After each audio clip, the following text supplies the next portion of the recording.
Welcome back to the show.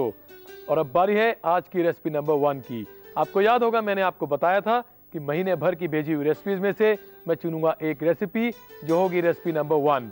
इस recipe number 1 को चुनने का क्राइटेरिया ये है कि रेसिपी थोड़ी सी एक्सक्लूसिव तो होनी ही चाहिए और साथ साथ बहुत आसानी से और झटपट बन जानी चाहिए। तो आज की हमारी रेसिपी नंबर 1 है मोहन शाक।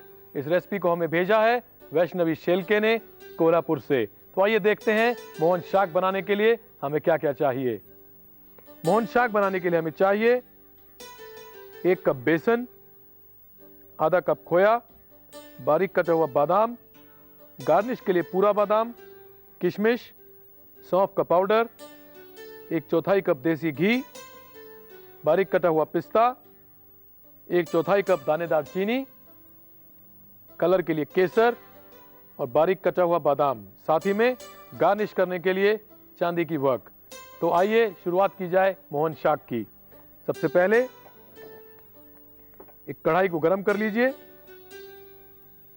और कढ़ाई गर्म करते ही इसमें डालिए बेसन।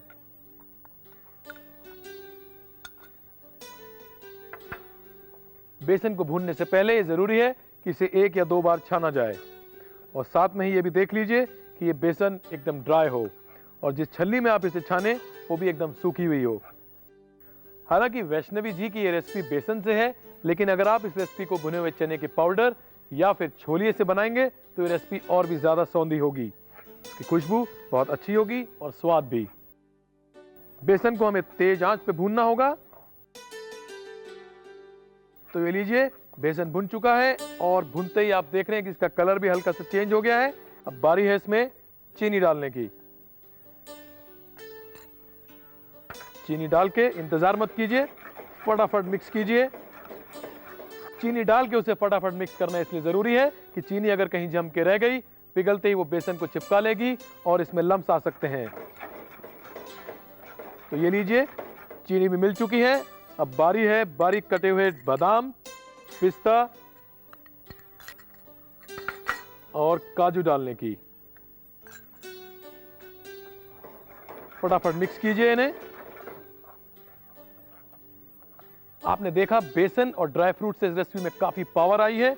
अब आइए इसमें थोड़ा सा फैट डाला जाए, यानी कि खोया। खोया डालते ही आप फ्लेम को हल्का कर दीजिए, अच्छी तरह मिक्स कीजिए।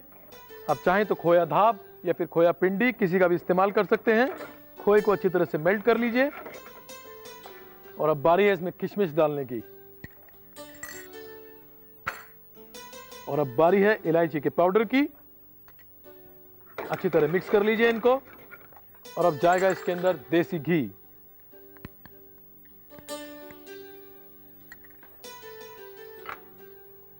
देसी घी डालते समय आपको इस बात का ध्यान रखना है कि आंच एकदम हल्की हो और देसी घी बिल्कुल भी मेल्टेड ना हो।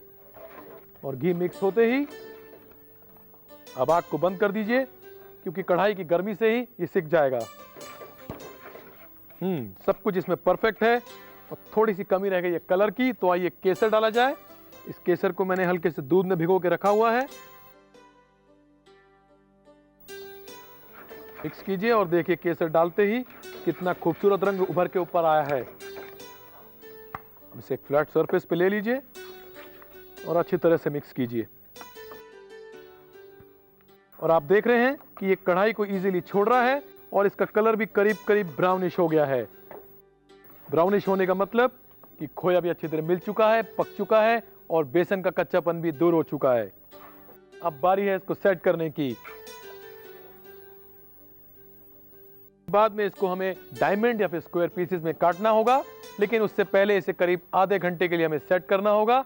सेट करने के बाद इसको काटिए, बादाम से गार्निश कीजिए और सजाकर अपने मेहमानों को खिलाइए। मोहन शाक बनाने के लिए आपको चाहिए बेसन 2 कटोरी, चीनी 3 से 4 बड़े चम्मच, बारीक कटा बादाम 2 छोटे चम्मच, बारीक कटा पिस्ता 2 छोटे चम्मच, बारीक कटा काजू 2 छोटे चम्मच, खोया 4 से 5 बड़े चम्मच, किशमिश 2 छोटे चम्मच, इलायची का पाउडर आधा छोटा चम्मच, देसी घी 2 से 3 बड़े चम्मच, दूध में घुला केसर 2 छोटे चम्मच, चांदी का वर्क सजाने के लिए। पहले एक कढ़ाई में बेसन भूनें, इसमें चीनी, बादाम और पिस्ता डालें, काजू और खोया डालकर भूनें। अब किशमिश, इलायची का पाउडर और देसी घी डालें और भूनें। आखिर में दूध में घुला केसर मिलाएं। मिक्सचर को एक प्लेटर पर प्लेस करें, चांदी के वर्क से सजाएं। मोहन शाक तैयार है। और अब बारी है आज की मेरी खास टिप की। घर में अक्सर हम कई सारी रेसिपीज बनाने के लिए ग्रेटेड चीज का इस्तेमाल तो करते ही हैं, लेकिन कई बार ऐसा होता है कि हम ये चाहते हैं कि ग्रेट करके चीज रखी हुई हो और हम उसे स्टोर भी कर सकें, लेकिन जब हम उसको स्टोर करते हैं तो चीज चिपक जाती है और फिर इस्तेमाल करने में उतनी खूबसूरत नजर नहीं आती। आइए इसके ऊपर एक टिप दे देता हूं आपको। जब भी चीज ग्रेट करें उसके साथ बहुत हल्का सा मैदा मिलाएं, इस तरह से उसे टॉस करें कि मैदा चीज में अच्छी तरह मिल जाए। और अब आप इस चीज को आसानी से स्टोर कर सकते हैं और जब भी इसे यूज करना चाहें एक छलनी में छाने, मैदा अलग हो जाएगा और चीज का इस्तेमाल अपनी जगह भी हो जाएगा। तो कहिए कैसी लगी आपको मेरी ये टिप। और अब समय है व्यूअर्स रेसिपी कॉन्टेस्ट का, और आपको याद होगा और आप देख भी रहे हैं मेरी रेसिपी नंबर 1। जी हाँ, आपकी भेजी हुई बहुत सारी रेसिपीज में से चुनी जाती है एक रेसिपी जो यहाँ डेमोन्स्ट्रेट भी की जाती है और वो होती है रेसिपी नंबर 1।